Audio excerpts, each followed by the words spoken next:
इस टॉपिक का टाइटल है domain keys identified mail strategy. सबसे पहले इस टॉपिक के ऑब्जेक्टिव्स देखते हैं।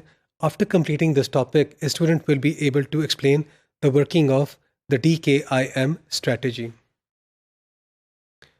The figures, the material that have been used in this topic, they have been taken from William Stallings' book with the title Network Security Essentials, Applications and Standards, which was published in 2014.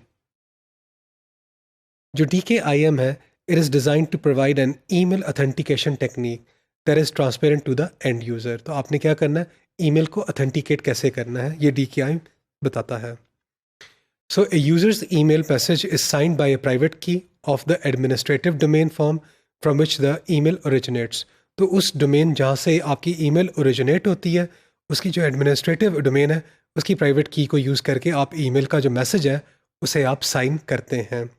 The signatures cover all of the contents of the message. आपके जो contents हैं जो message के वो cover होते हैं. And some of the RFC 5322 message headers भी cover किए जाते हैं. रिसीविंग साइड पे क्या होता है, द MDA जो मैसेज डिलीवरी एजेंट है, it can access the corresponding public key via a DNS and verify the signature. तो डोमेन नेम सिस्टम के थ्रू वो क्या कर सकता है, पब्लिक की को एक्सेस करता है और क्या करता है, वेरीफाई करता है सिग्नेचर को. Thus, he authenticates that the message comes from the claim administrative domain. तो जहाँ से वो आना है जिसको क्लेम कर रहे हैं वहीं से वो ओरिजिनेट हुआ है आपका message. The mail that originates from somewhere else but claims to come from a given domain will not pass the authentication test और उसे क्या हो जाएगा, DKIM रिजेक्ट कर देगा. So this approach differs from that of SMIME and PGP. SMIME और PGP में क्या होता है, आप ओरिजिनेटर की जो प्राइवेट की है, it is use to sign the content of the message. So what is the motivation behind DKIM? पहली जो मोटिवेशन है वो ये है कि जो SMIME है, it depends on both the sending end the receiving users employing SMIME. आपका सेंडर और आपका जो रिसीवर है दोनों ने SMIME यूज़ करना है. For almost all the users the bulk of incoming mail does not use the SMIME algorithm. आपकी जो मोटिवेशन नंबर 2 वो क्या है, SMIME signs only the message content. RFC 5322 header information concerning about the origin can be compromised. जो DKIM इसको take कर करता है. So DKIM is not implemented in the client programs, MUAs में नहीं इम्प्लीमेंट होता, and it is quite transparent to the user. जो DKIM है, it applies to all the mail from the cooperating domains.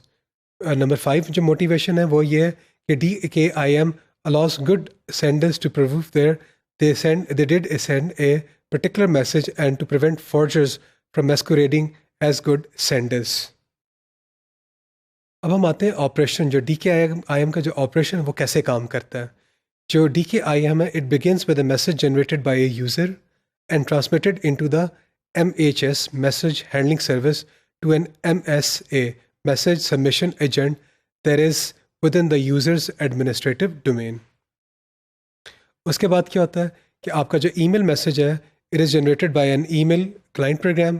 जो content है आपका जो message का plus some selected RFC 5322 headers, they are signed by the email provider using the provider's private key.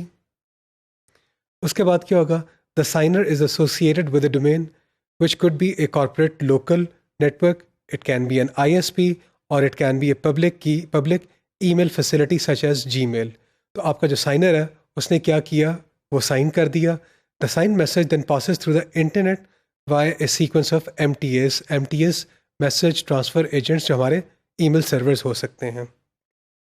At the destination side, the MDA retrieves the public key for the incoming signature and verifies the signature before passing the message on to the destination email client. आपका जो default signing algorithm है वो RSA है with SHA 256. RSA with SHA-1 also may be used. Now we just look at a simple example of the operation of the DKIM. तो इस diagram में अगर आप देखें तो हमारा मेल ओरिजिनेशन नेटवर्क है. On the left hand side हमारा जो MUA है, हमारा जो मैसेज यूज़र एजेंट हमारा लैपटॉप के अंदर है, ये कम्युनिकेट कर रहा है MSA के साथ through the SMTP protocol. MSA क्या करेगा, आपका साइनर है, सिग्नेचर्स पुट करेगा and then it will forward to it to the message along with the signatures to the MTA जो आपका SMTP प्रोटोकॉल यूज़ करें. आपका जो SMTP प्रोटोकॉल है वो MTA के साथ बात करेगा. ऑन द रिसीविंग साइड का जो MTA है वो क्या करेगा, SMTP क्या करेगा, पुश करेगा अपना मैसेज को और MD के हवाले कर देगा. यहाँ पे आपकी वेरिफिकेशन होगी. वेरिफिकेशन के लिए क्या करेंगे आप, DNS पब्लिक की क्यूरी रिस्पॉन्स से जनरेट करके लेके आएंगे. और फिर आप क्या करेगा, आपका जो MUA है, जो मैसेज यूज़र एजेंट है ऑन द रिसीविंग साइड, वो पॉप या IMAP एल्गोरिथम यूज़ करेगा ताकि वो क्या कर सके, आपके मैसेज को पुल कर सकें. तो यहाँ पे एक बात नोट करने वाली है कि जो SMTP प्रोटोकॉल है वो पुश प्रोटोकॉल है और जो पॉप या IMAP प्रोटोकॉल है वो है पुल प्रोटोकॉल. इसीलिए जब आपका जो रेसिपिएंट है वो पॉप और IMAP यूज़ कर रहा है, SMTP यूज़ नहीं कर रहा. तो इस टॉपिक में हम लोगों ने जो डोमेन कीज़ आइडेंटिफायर की जो मेल की जो वर्किंग है, इसको हमने लोगों ने स्टडी किया है.